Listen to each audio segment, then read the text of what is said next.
ಎಲ್ಲರಿಗೂ ನಮಸ್ಕಾರ. Welcome to Shri official YouTube channel. ನಾನಿವತ್ತು ಸ್ಪೈಸಿ ಮಸಾಲ ಸ್ಯಾಂಡ್ವಿಚ್ನ ಮನೆಯಲ್ಲೇ ಸುಲಭವಾಗಿ ಯಾವ ರೀತಿ ಮಾಡೋದು ಅಂತ ಹೇಳ್ಕೊಡ್ತಾ ಇದ್ದೀನಿ. ಈ ಸ್ಪೈಸಿ ಸ್ಯಾಂಡ್ವಿಚ್ ಮಾಡೋದಕ್ಕೆ ಏನೆಲ್ಲ ಬೇಕು ಮತ್ತು ಹೇಗೆ ಮಾಡೋದು ಅಂತ ನೋಡ್ಕೊಳ್ಳೋಣ. ಈ ಸ್ಯಾಂಡ್ವಿಚ್ ಮಾಡೋದಕ್ಕೆ ಮೊದಲು ಒಂದು ಗ್ರೀನ್ ಚಟ್ನಿ ರೆಡಿ ಮಾಡ್ಕೊಳ್ಳೋಣ. ನಾನಿಲ್ಲಿ 1 ಬೌಲ್ ಕೊತ್ತಂಬರಿ ಮತ್ತು ರುಚಿಗೆ ತಕ್ಕಷ್ಟು ಉಪ್ಪು, 3 ಮೆಣಸಿನ್ಕಾಯಿನ ಮುರಿದಿಟ್ಕೊಂಡಿದ್ದೀನಿ, ಪುದೀನ ತೊಗೊಂಡಿದ್ದೀನಿ, ಹಾಗೆ ಪೆಪ್ಪರ್ ಕೂಡ ತೊಗೊಂಡಿದ್ದೀನಿ. ನಾವು ಇದನ್ನೆಲ್ಲನೂ ಒಂದು ಮಿಕ್ಸಿ ಜಾರಿಗೆ ಹಾಕ್ಕೊಂಡು ರುಬ್ಕೊಳ್ಳೋಣ. ನೋಡಿ, ಈ ರೀತಿ ಗ್ರೀನ್ ಚಟ್ನಿ ರೆಡಿ ಆಯಿತು. ಬೌಲ್ಗೆ ಸರ್ವ್ ಮಾಡ್ಕೊತಾ ಇದ್ದೀನಿ. ಸ್ಯಾಂಡ್ವಿಚ್ ಸ್ಟಫಿಂಗ್ ಮಾಡ್ಕೊಳ್ಳೋದಕ್ಕೆ ಏನೆಲ್ಲ ಬೇಕು ಅಂತ ನೋಡ್ಕೊಳ್ಳೋಣ. ಬೆಣ್ಣೆ ತೊಗೊಂಡಿದ್ದೀನಿ, ಹಾಗೆ 2 ಟೊಮೆಟೊ ಸಣ್ಣದಾಗಿ ಕಟ್ ಮಾಡಿ ಇಟ್ಕೊಂಡಿದ್ದೀನಿ, ಕೊತ್ತಂಬರಿ ಕೂಡ ಕಟ್ ಮಾಡಿ ಇಟ್ಕೊಂಡಿದ್ದೀನಿ, 1 ಬೌಲ್ ಕ್ಯಾರೆಟು, 1 ಬೌಲು ಈರುಳ್ಳಿ ತೊಗೊಂಡಿದ್ದೀನಿ, ಮತ್ತು ಮೈದಾ ಹಿಟ್ಟು ತೊಗೊಂಡಿದ್ದೀನಿ, ಹಾಗೆ ಗ್ರೀನ್ ಚಟ್ನಿ ತೊಗೊಂಡಿದ್ದೀನಿ, 1 tablespoon chilli flakes, 1 spoon garam masala, pepper powder ಮತ್ತು ಸಕ್ಕರೆ, ಉಪ್ಪು ತೊಗೊಂಡಿದ್ದೀನಿ. ಒಂದು ಫ್ರೈ ಪ್ಯಾನ್ನ ಸ್ಟವ್ ಮೇಲೆ ಇಟ್ಕೊಂಡು 1 ಸ್ಪೂನ್ ತುಪ್ಪ ಹಾಕಿ ಈರುಳ್ಳಿನ ಫ್ರೈ ಮಾಡ್ಕೊತಾ ಇದ್ದೀನಿ. ನೋಡಿ, ಈರುಳ್ಳಿ ತುಪ್ಪದಲ್ಲೇ ಫ್ರೈ ಆಗಬೇಕು.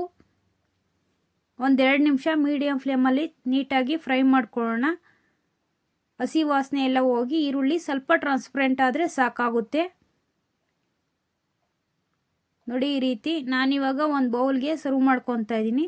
ಹಾಗೆ ಟೊಮೊಟೊನೂ ಕೂಡ ಹಾಕ್ಕೊಂಡು, ಟೊಮೊಟೊನೂ ಚೆನ್ನಾಗಿ ಎಲ್ಲ ಮೆತ್ತಗಾಗಬೇಕು, ನೀರೆಲ್ಲ ಬಿಟ್ಕೊಂಡು.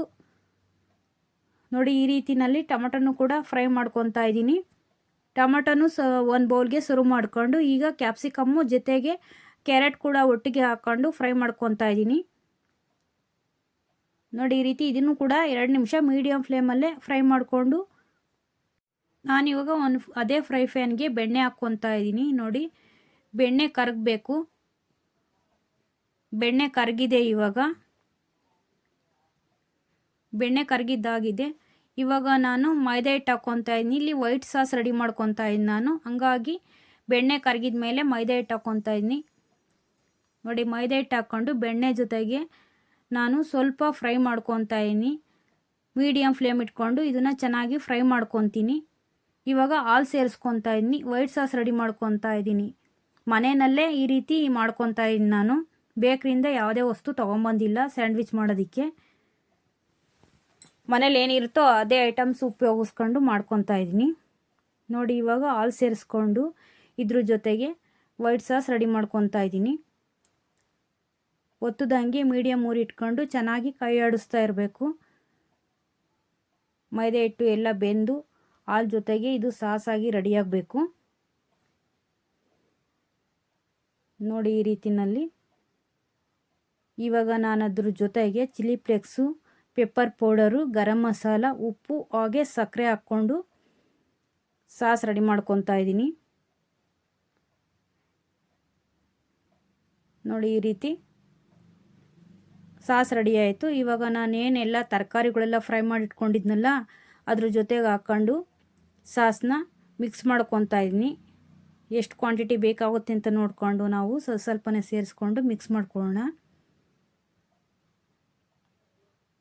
ನೋಡಿ, ಈ ರೀತಿ ಸ್ಯಾಂಡ್ವಿಚ್ಗೆ ಸ್ಟಫಿಂಗ್ ರೆಡಿಯಾಗಿದೆ. ಇಲ್ಲಿ ನಾನು ಮಾಮೂಲಿ ಪೌಂಡ್ ಬನ್ ತೊಗೊಂಡಿದ್ದೀನಿ. ಬನ್ನಿಗೆ ಫಸ್ಟು ಗ್ರೀನ್ ಚಟ್ನಿನ ಹಚ್ಕೊಳ್ತಾ ಇದ್ದೀನಿ. ನೋಡಿ, ಈ ರೀತಿ ಸುತ್ತಲೂ ನಮಗೆ ಖಾರ ಜಾಸ್ತಿ ಬೇಕು ಅಂದರೆ ಫುಲ್ ಜಾಸ್ತಿ ಹಾಕ್ಕೋಬೇಕಾಗುತ್ತೆ, ಕಡಿಮೆ ಬೇಕು ಅಂದರೆ ಸ್ವಲ್ಪನೇ ಹಾಕ್ಕೊಂಡು, ಇವಾಗ ನಾನಿಲ್ಲಿ ಸ್ಟಫಿಂಗ್ ಏನು ರೆಡಿ ಮಾಡ್ಕೊಂಡಿದ್ನಲ್ಲ ತರಕಾರಿ ಎಲ್ಲ ಹಾಕ್ಕೊಂಡು ಸಾಸ್ ರೆಡಿ ಮಾಡಿಕೊಂಡು ಅದನ್ನು ತುಂಬ್ತಾ ಇದ್ದೀನಿ. ತುಂಬಿ ಅದ್ರ ಜೊತೆಗೆ ಬನ್ ಇಟ್ಕೊತಾ ಇದ್ದೀನಿ. ಇವಾಗ ತವ ಮೇಲೆ ತುಪ್ಪ ಹಾಕ್ಕೊತಾ ಇದ್ದೀನಿ. ತುಪ್ಪ ಹಾಕ್ಕೊಂಡು ನಾನು ಸ್ಯಾಂಡ್ವಿಚ್ ಇಟ್ಕೊಂಡು ಬೇಯಿಸ್ಕೊತಾ ಇದ್ದೀನಿ. ಇಲ್ಲಿ ಟೋಸ್ಟರ್ ಯೂಸ್ ಮಾಡ್ತಾ ಇಲ್ಲ ನಾನು, ತವ ಮೇಲೇ ನಾನು ಸ್ಯಾಂಡ್ವಿಚ್ನ ಬೇಯಿಸ್ಕೊತಾ ಇದ್ದೀನಿ.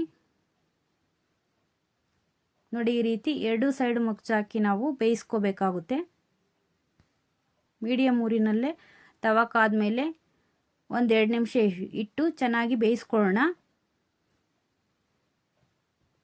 ನೋಡಿ, ಈ ರೀತಿನಲ್ಲಿ